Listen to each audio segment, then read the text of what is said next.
नमस्कार. आपण रोज घड्याळ बघतो, वेळ वापरतो, पण कधी विचार केलाय का की ही वेळ खरं तर एका मोठ्या जागतिक कोड्यासारखी आहे? चला, आज आपण मिळून हेच कोडं जरा सोपं करून बघूया. बरं, एक साधा प्रश्न विचारतो. जपानमधल्या टोकियोमध्ये जेव्हा लोक कामावर जायची तयारी करत असतात, म्हणजे सकाळ असते, तेव्हा लंडनमध्ये मध्यरात्र का असते? असं का होतं? हा प्रश्न दिसायला सोपा आहे, पण याचं उत्तर आपल्याला एका खूपच इंटरेस्टिंग गोष्टीकडे घेऊन जातं. तर ह्या प्रश्नाचं उत्तर कुठे लपलंय माहितीये? ते आहे आपल्या पृथ्वीच्या एका साध्या पण महत्वाच्या सवयीमध्ये. ती म्हणजे तिचं स्वतःभोवती फिरणं. कल्पना करा, आपली पृथ्वी एका भोवऱ्यासारखी स्वतःच्या अक्षाभोवती फिरतीये, पश्चिमेकडून पूर्वेकडे. आता होतं काय की या फिरण्यामुळे पृथ्वीचा जो भाग सूर्याच्या समोर येतो तिथे प्रकाश पडतो, म्हणजे तिथे असतो दिवस, आणि जो भाग सूर्याच्या विरुद्ध दिशेला म्हणजे अंधारात असतो तिथे असते रात्र.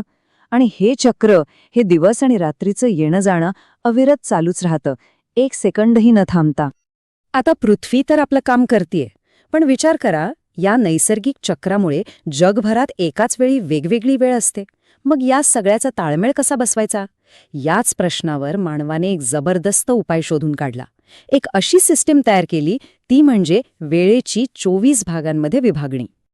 तर मग ही सिस्टीम बनवली कशी गेलीये? अगदी सोप्या 3 स्टेप्स आहेत. पहिली स्टेप, संपूर्ण पृथ्वीला वेगवेगळ्या पट्ट्यांमध्ये म्हणजे झोन्समध्ये विभागलं. दुसरी स्टेप, प्रत्येक झोन किती मोठा असेल हे गणिताने ठरवलं. आणि तिसरी सगळ्यात महत्वाची स्टेप म्हणजे प्रत्येक झोनला एक विशिष्ट वेळ दिली. मग किती झोन्स बनवले असतील? बरोबर 24. कारण दिवसात तास किती असतात? 24. प्रत्येक तासासाठी एक टाइम झोन. एकदम सोपं लॉजिक आहे, नाही का? आता याच्या मागे एक छोटंसं पण भारी गणित आहे. बघा, आपली पृथ्वी गोल आहे, म्हणजे पूर्ण 360 डिग्री, आणि दिवसभरात तास आहेत 24. मग 360ला जर आपण 24 भागलं तर उत्तर काय येतं? 15. बरोबर, म्हणजे प्रत्येक टाइम झोन हा 15 डिग्री रेखांशाचा बनलेला आहे. आणि इथेच सगळं गणित जुळून येतं. पृथ्वीला हे 15 डिग्री अंतर फिरायला बरोबर 1 तास लागतो. म्हणजे काय? तर 15 डिग्री म्हणजे 1 तास. अशा प्रकारे भूगोलातलं अंतर आणि घड्याळातली वेळ यांना एकत्र आणलं गेलं. कमाल आहे ना? ओके, तर आपण जागतिक सिस्टम समजून घेतली. आता जरा आपल्या देशाकडे येऊया. भारतात ही वेळ कशी ठरवली जाते? चला, आपल्या इंडियन स्टँडर्ड टाईमबद्दल म्हणजेच IST बद्दल बोलूया. तर IST म्हणजे काय? सोप्या भाषेत सांगायचं तर संपूर्ण भारतासाठी एकच वेळ.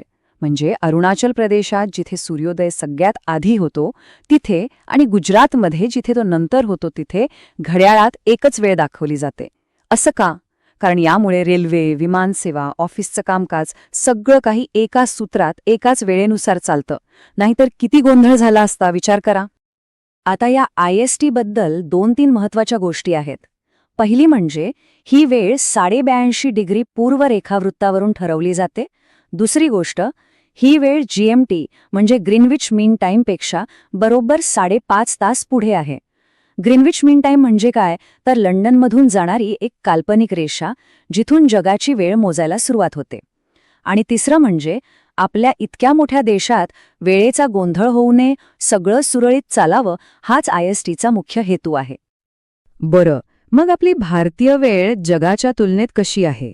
म्हणजे आपल्या इथे जेव्हा दुपारचे 12 वाजतात तेव्हा जगात इतरत्र काय वेळ झालेली असते हे बघणं खूपच इंटरेस्टिंग आहे. हे बघा, इथे किती मोठा फरक आहे ते लगेच कळतं. उदाहरणार्थ, जेव्हा आपल्याकडे रात्रीचे 9 वाजलेले असतात म्हणजे जेवायची वेळ, तेव्हा लंडनमध्ये संध्याकाळचे 4:30 वाजलेले असतात. म्हणजे तिथले लोक ऑफिसमधून घरी जायच्या तयारीत असतात. आणि जपानचं तर विचारूच नका, तिथे तर पुढच्या दिवसाची सकाळ झालेली असते. म्हणजे आपलं जग एकाच वेळी किती वेगवेगळ्या वेळा जगत असतं, नाही का? म्हणजेच या सगळ्यावरून एक गोष्ट तर नक्की आहे, ही जी स्टँडर्ड टाईमची सिस्टम आहे ना, ती खूप म्हणजे खूपच महत्वाची आहे. या सिस्टीममुळे जगातला व्यापार, लोकांचं बोलणं, प्रवास सगळं काही सुरळीत चालतं. विचार करा, ही सिस्टीम नसती तर आजचं आपलं जगच अस्तित्वात नसतं.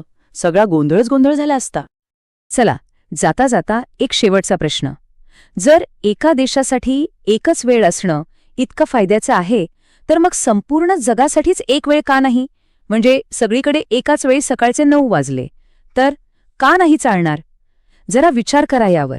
याचं उत्तर खरं तर आपण आतापर्यंत जे काही बोललो त्यातच लपलेलं आहे. निसर्गाच्या दिवस-रात्रीच्या खेळात.